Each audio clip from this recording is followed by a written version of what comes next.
And it's always great to be with you all, continuing our study in the Gospels of John. Last time we started and we saw how those words have a special meaning at the start of the Gospel to the Greek-speaking world. And now we want to talk about how we know that. A little bit of information of who this audience is, who this Gospel is written to.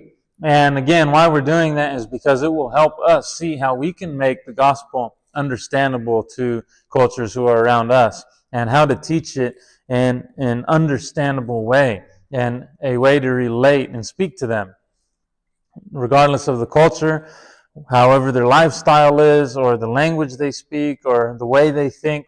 We get to see how John does that. But also, by understanding more about all of our information, all the information we can get about this book, we get to learn more, and we get to get as much knowledge as we possibly can when we study it this way with all the background information. So let's open up to John, might as well, because that is where we're going to be for most of our time. But we want to look a little bit about first how we know who this audience is. And so we want to learn. Now, how is it known the writer is the Apostle John will be revealed as we study the book. We'll get a little bit to that later, but we won't spend a lot of time on that right now. But what we want to ask is, how late of a date is this gospel written? There's a lot of talk about when it was written. What we want to do is how we know that it's written at the time that we think it is, and how we know who it's written to. Well, the Papyrus Egerton II, it's a collection of papyrus fragments which has been dated back to 150 AD, or CE, if you say that. It contains events from the four Gospels, including John. And if it dates back to 150 AD, and it already has elements of the Gospel of John, that can only mean that the Gospel of John not only was already written, not only was it already around, but it had already been familiar and passed around, and people knew about it. And so it cannot be later than the date 150. Most likely it could not be as late as 140 because of this document alone. But because John is the credited author, he was immediately accepted as the author universally by the church. And because the church regarded his writing as sacred scripture, it's also demanded that the writing took place in his lifetime. If he met Jesus and he walked while Jesus was alive. And if that happened around 30 AD, and you just do the math, well, if he lived to be, 100 and no one lives to be 150, so by the time it's getting to 100 AD and 110 AD, then how old is John? He's already, in his 80s, 90s. So it can't be a lot further than 100, 110 AD. And so when we look at that evidence, even if he was only, when he met Jesus, even if he was as young as possible, 15 years old, then he could not have written the gospel any later than 150 AD. And all the people of the church credited him as the author. And so if that was the case, by 150 AD, he would have been 125 years of age. And so in view of this, it is very likely that he wrote the gospel before 120 AD, as at that date, John would have been about 95 years of age. Again, that's assuming he was 15. He probably could have been a lot older. Therefore, it's most likely that the gospel was written sooner, as late as 90 to 110 AD. And this accurately lines up with the date of Papyrus Egerton II, as we looked at, was written 150. And people were already familiar with the Gospel of John. Because it would have taken time for the gospel to be read, passed around, and become familiar, and officially copied. And so some people who wrote about John was Irenaeus and Eusebius and Clement of Alexandria, and they accredit him as the one who wrote the book of Revelation as well. And they said during that time that he was living around Ephesus. Now that alone doesn't prove it, but what we're going to see is when we look at all of these facts, maybe one of these sources alone doesn't prove it, but when we see all of this data, we're going to know that what time John was writing his gospel and the cities he was living in when he did. More confirmation is the book of Revelation. Go to Revelation and the beginning of that book in chapter 1. Look at Revelation chapter 1. And he said in verse 4, John, to the 7 churches that are in Asia, grace to you. And he continues on with his introduction. But he says in verse 9, I, John, your brother and partner in the tribulation and the kingdom and the patient endurance that are in Jesus, was on the island called Patmos on account of the word of God and the testimony of Jesus. And so Patmos was only about a ferry ride off the shore of Ephesus. And so that's where John was when he wrote Revelation. And we know that this book is addressed to the 7 churches of Asia. And we read that in verse 4. And so that would have been Ephesus, Smyrna, Pergamum, Thyatira, Sardis, Philadelphia, and Laodicea. And we see all these churches talked about. We see Ephesus in chapter 2, verse 1, Smyrna in chapter 2, verse 8, Pergamum in chapter 2, verse 12, Thyatira in chapter 2, verse 18. We see Sardis in chapter 3, verse 1, Philadelphia chapter 3, verse 7, and Laodicea in chapter 3, verse 14 of Revelation. And so all the sources of the early church we see say that John was living in that area. We see that John himself, writing the book of Revelation, says that he was writing to those 7 churches, and he was only a ferry's ride away from Ephesus on the island of Patmos. And we're going to look at another little fact that will tell us when it was written and where John was living during the time.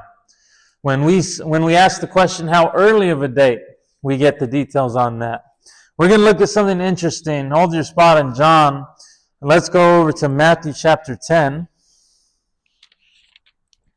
Let's look at Matthew chapter 10. It's something that the Lord said to his 12 apostles. Chapter 10, let's look at verse 5 and 6. It says, these 12 Jesus sent out, instructing them, go nowhere among the Gentiles, and enter no town of the Samaritans, but go rather to the lost sheep of the house of Israel, and proclaim as you go, saying the kingdom of heaven is at hand. And so he sends us, while he's still alive on the earth, he sends out his 12 apostles, and he says, go nowhere among the Gentiles. But when we get down to verse 16, we know he's not just talking about a time while he was still on the earth, Jesus, but he's also sending them out on a mission, and they're to continue this mission even after Jesus leaves the earth. Because look at verse 16. Behold, I am sending you out as sheep in the midst of wolves. So be wise as serpents and innocent as doves. Beware of men, for they will deliver you over to courts and flog you in their synagogues, and you will be dragged before governors and kings for my sake to bear witness before them and the Gentiles, meaning not just Israel, but the Gentiles as the other nations. And so that doesn't happen. They don't get brought before governors and kings and get flogged until after Jesus leaves the earth. And so we know he's not just talking about the mission he gave them to go to Israel when he says go nowhere among the Gentiles, the other nations, but he's talking about even after Jesus leaves the earth that they will go and preach a message to the other nations. And he says, I'm sending you out as sheep in the midst of wolves. Okay, why is it important though? Because then drop down and we're going to read something interesting here. We read that he's also talking about the Gentiles. But look at verse 23 now. He says, when they persecute you in one town, flee to the next. For truly I say to you, you will not have gone through all the towns of Israel before the Son of Man comes. So he says, he's going to send them to the Gentiles, but he says, you will not finish going through all the towns of Israel before the Son of Man comes. Now, what is this saying? Is this saying Judgment Day when Christ returns?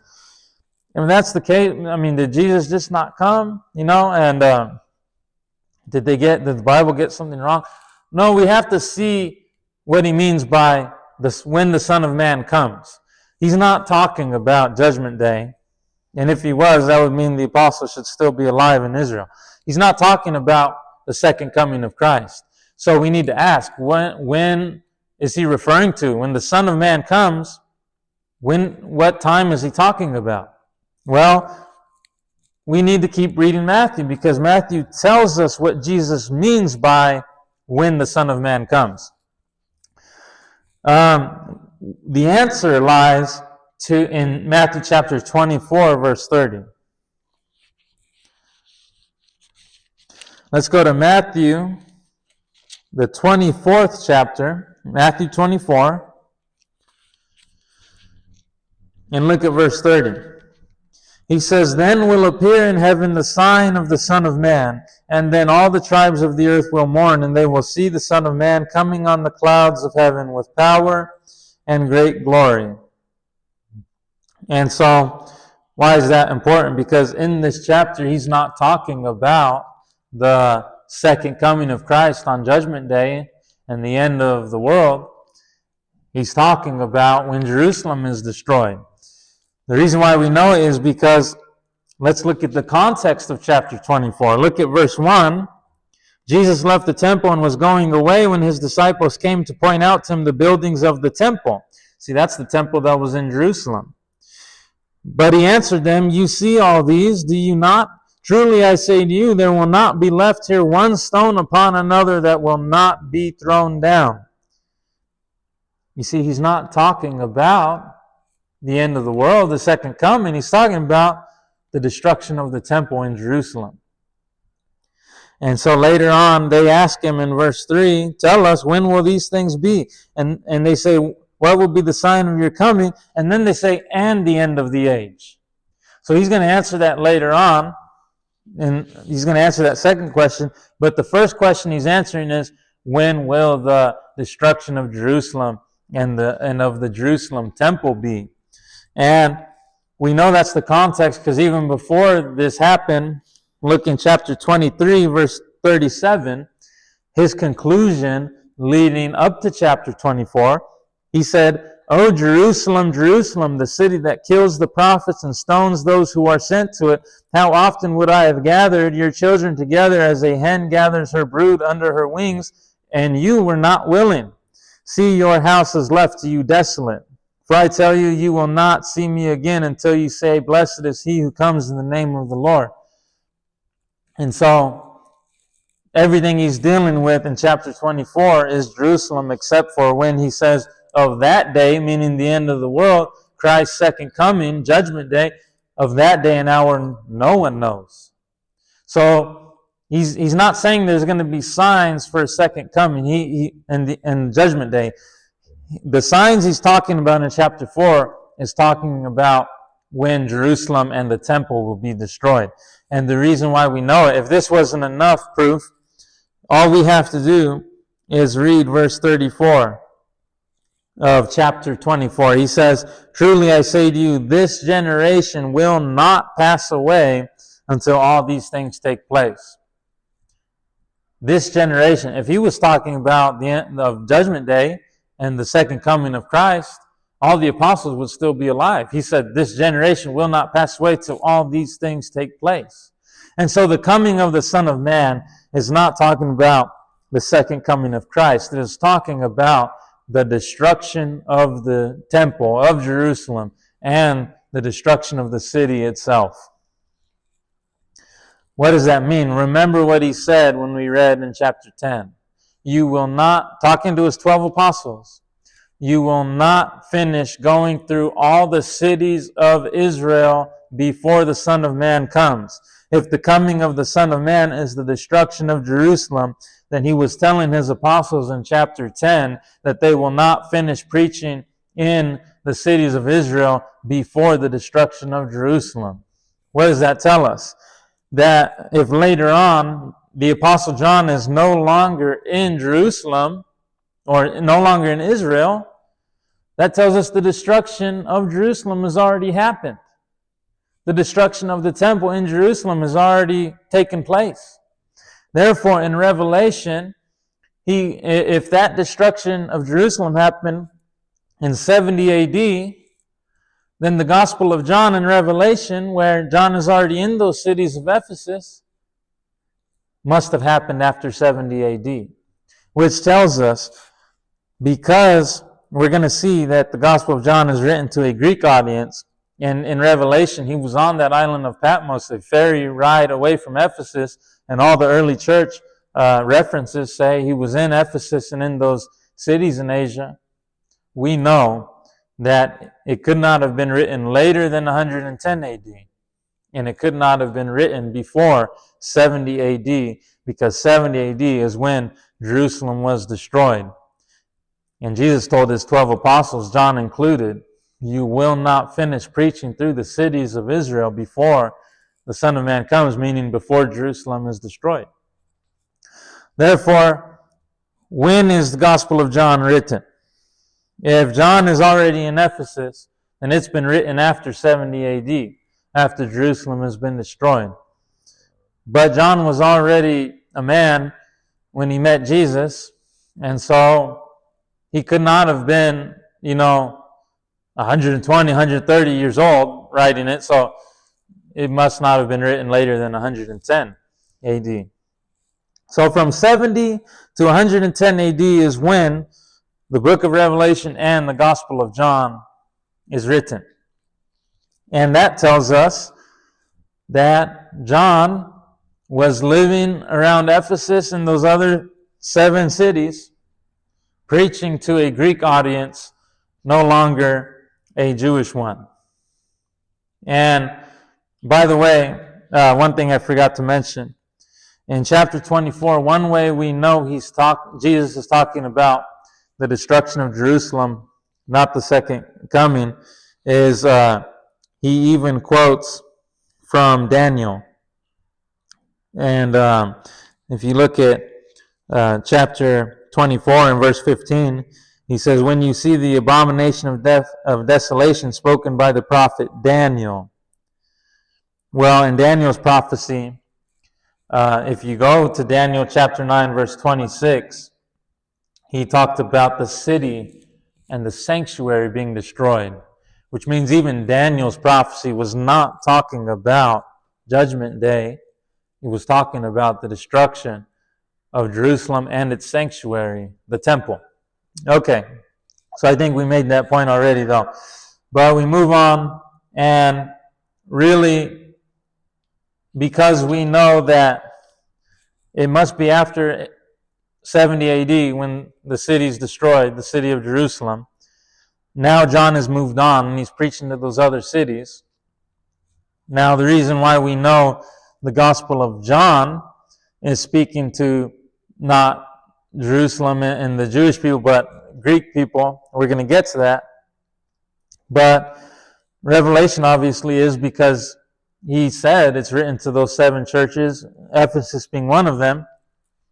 And so all we have to do now is see that in the Gospel of John itself, that it's written in such a way that it's written to Greeks, not Jewish people. It's focusing on a Greek audience. So number 1, in John chapter 1, verse 11, you have this phrase, the Jews. Now, it's most likely referring to many times those religious leaders who did not believe in Jesus. And this phrase is talking to this group of people. But In John chapter 1, verse 11 there, he says his own did not receive him. Now, why would you say his own would not receive him if you're speaking to his own people, the Jewish people? You would only say that phrase if you were focusing on an audience who was not his own people. So he's speaking to Greeks and he's saying his own people, the Jewish people, they didn't receive him. But his invitation is that you, the Greeks, should. But to the second point, we see this phrase, the Jews. And this phrase is found 68 other times. We see it first in John chapter 1, verse 19. And it's used 67 other times in John's Gospel. It's in chapter 1, verse 19.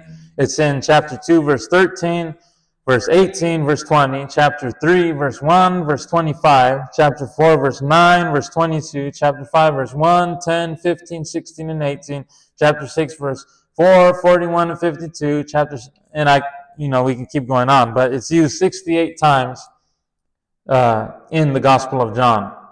And this phrase would hardly be necessary for an audience that is in fact Jewish.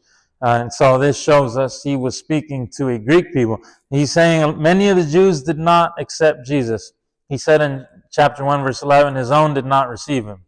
But what he's inviting is that he's inviting the Greeks that you should receive him. And he's gonna write the rest of his gospel and tell the Greeks why they should receive him. But this all adds up. We see that in chapter 1, verse 38, John explains what the word rabbi means. He says, rabbi, which means teacher. Well, the Jews spoke Aramaic. They would have known what the word rabbi means. Why would he translate it into Greek? Well, because the Greeks who he's speaking to, who he's writing to, would need to know what rabbi means. He's speaking to Greek people. They're not going to know what that word means, and so he translates it into Greek. He wouldn't translate it if he was talking to a Jewish audience.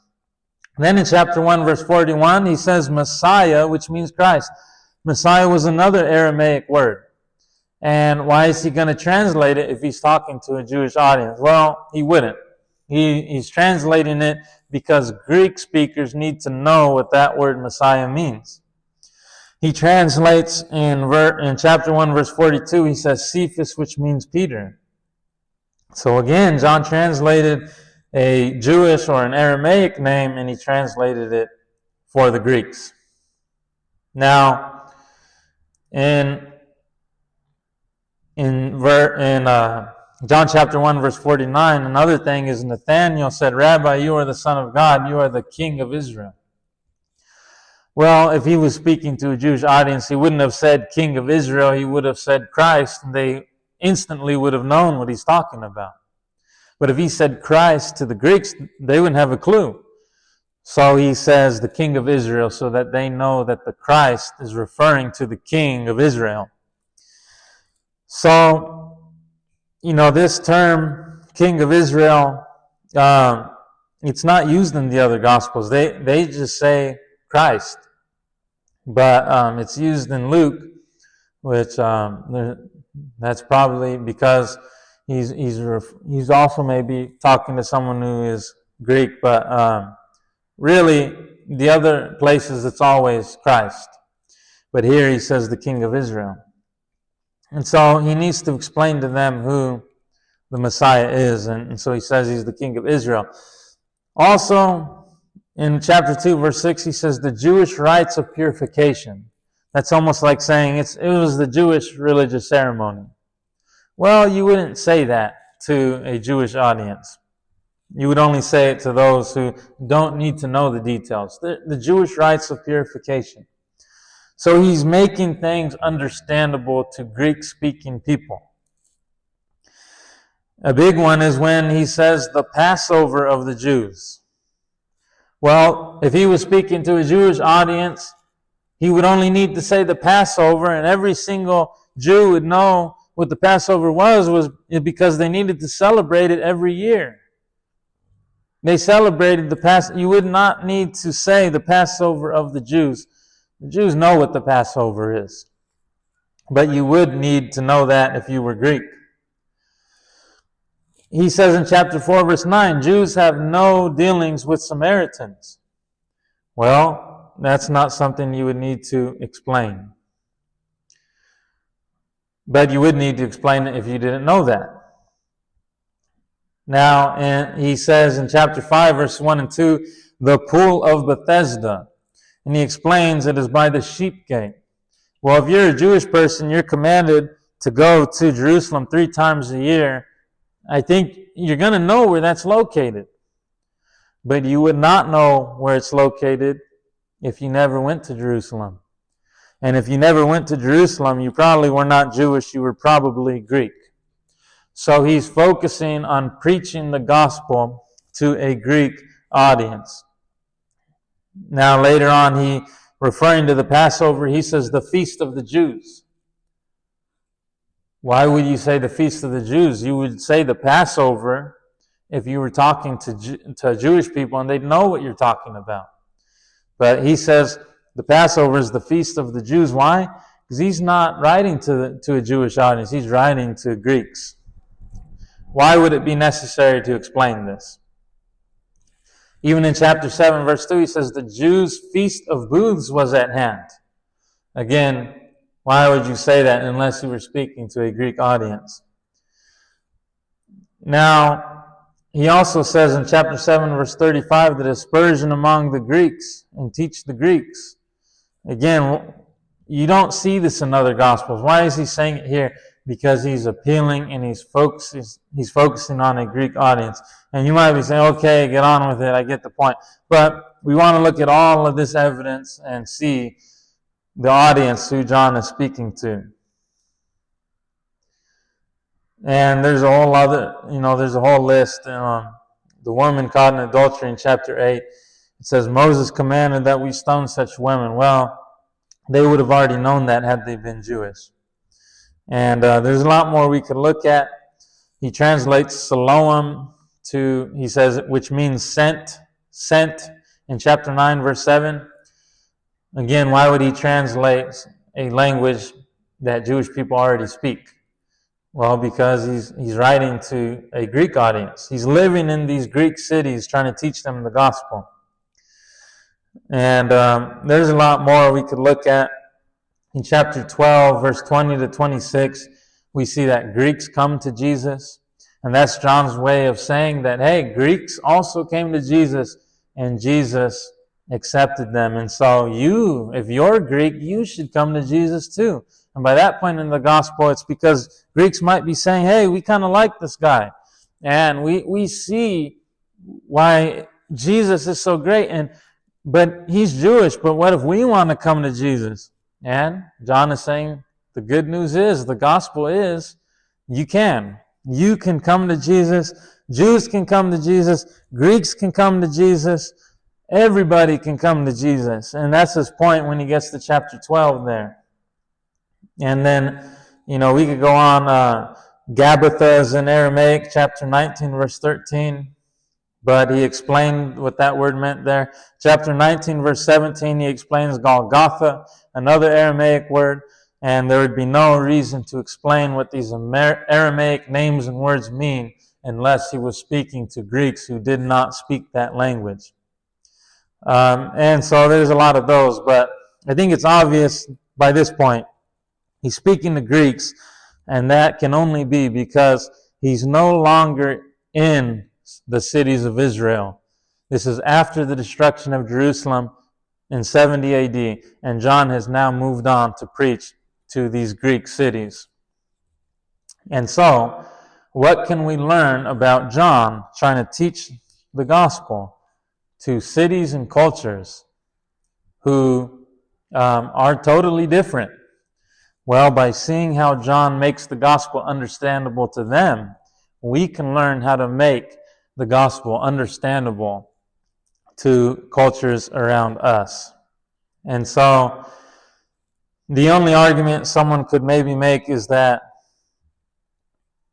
the writer of the Gospel of John is not the same as the writer of the book of Revelation, and try and say maybe it was a different John who lived in those cities. But that is hardly reasonable in light of the fact that he uses phrases in all these books that are unique, such as the Lamb of God. He explains Jesus as the arche. He talks about testimony or to bear witness. He refers to the Word of God, the Logos, personified in Jesus. And this is done not as unique in anywhere else in the New Testament. And when you look at these writings, you can see, he even talks about, I saw the water in the blood in 1 John.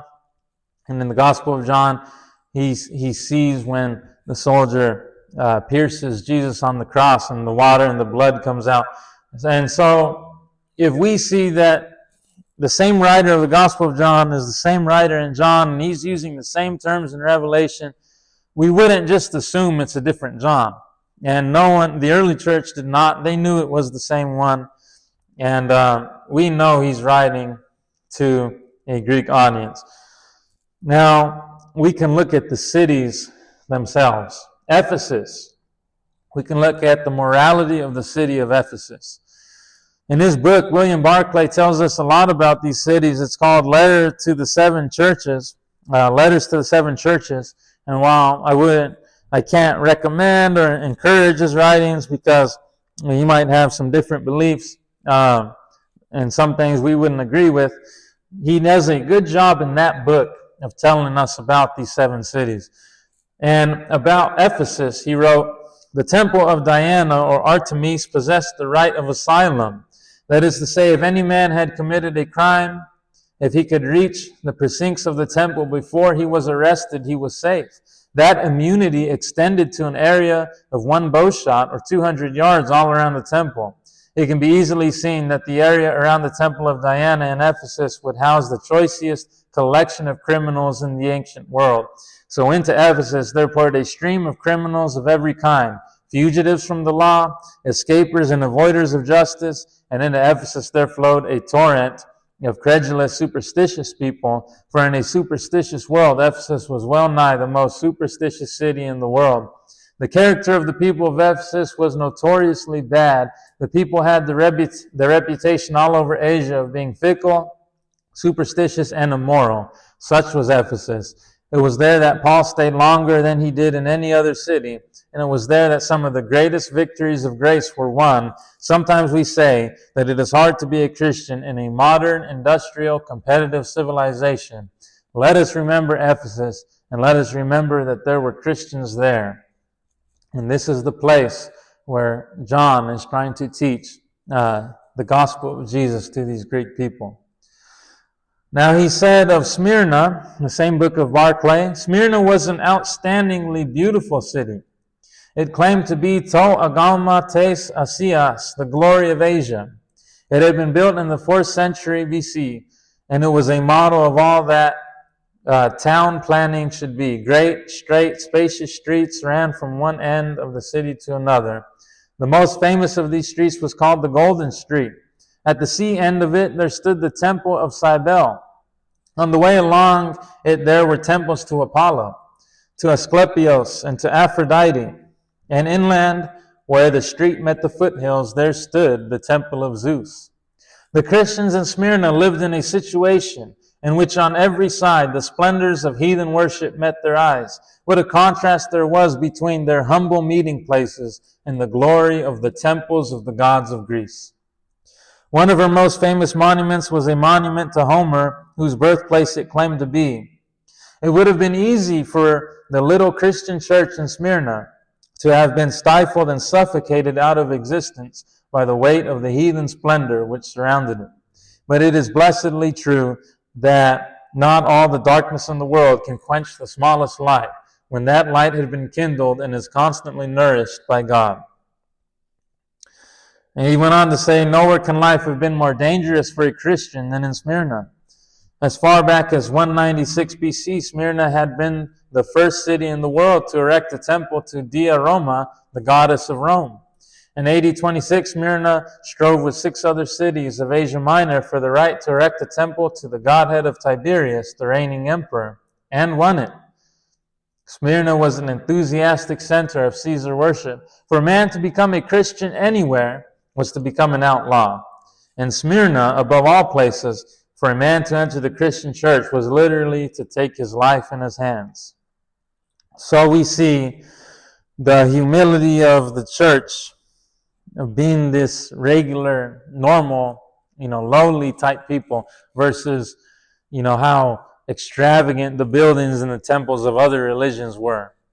We see in Ephesus, the crime and how that there was lots of criminals there because of that right of the temple.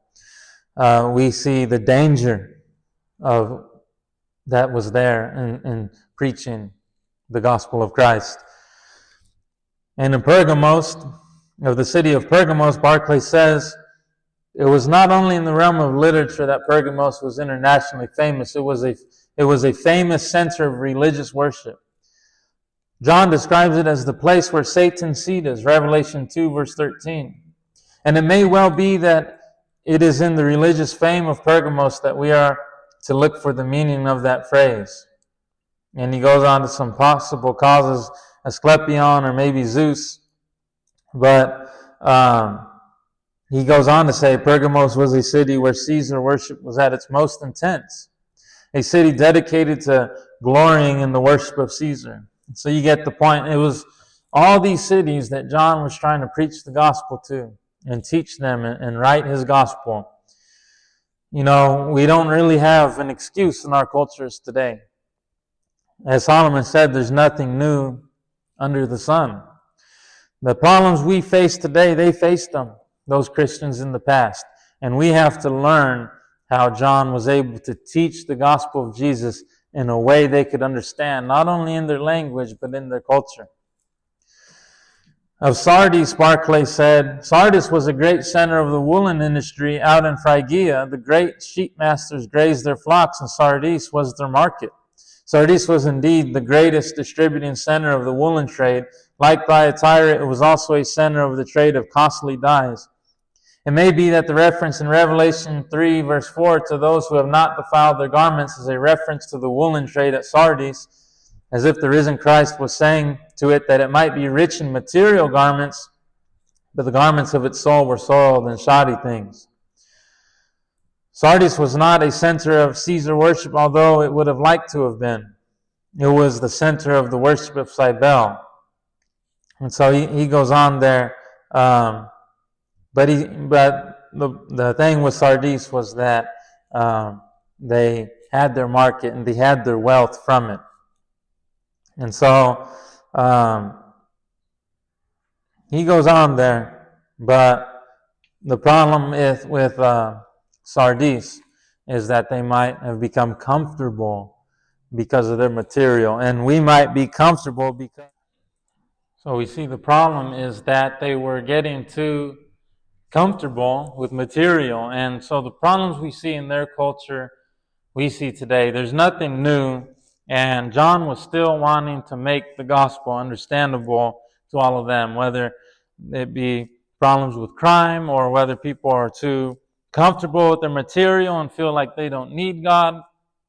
And so John is trying to make it understandable to them. Are we trying to make the gospel of Jesus understandable to the cultures around us? Someone might say, why do I have to go out and learn Spanish or understand about their culture when we live here? Well, it's because, like John, Jesus wants us to reach those people. He wants them to be able to understand their gospel, the gospel of Christ. And if they can't, it's a problem. We want Mexicans to be able to understand the gospel of Jesus. We want Africans and African Americans to understand the gospel of Jesus.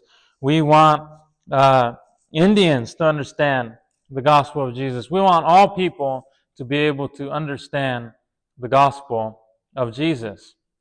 And so are we making it to where they can understand? Are we using words and ideas that they can relate to and understand? Are we inviting people to come to Jesus? John wanted the Greeks to know that they can come to Jesus.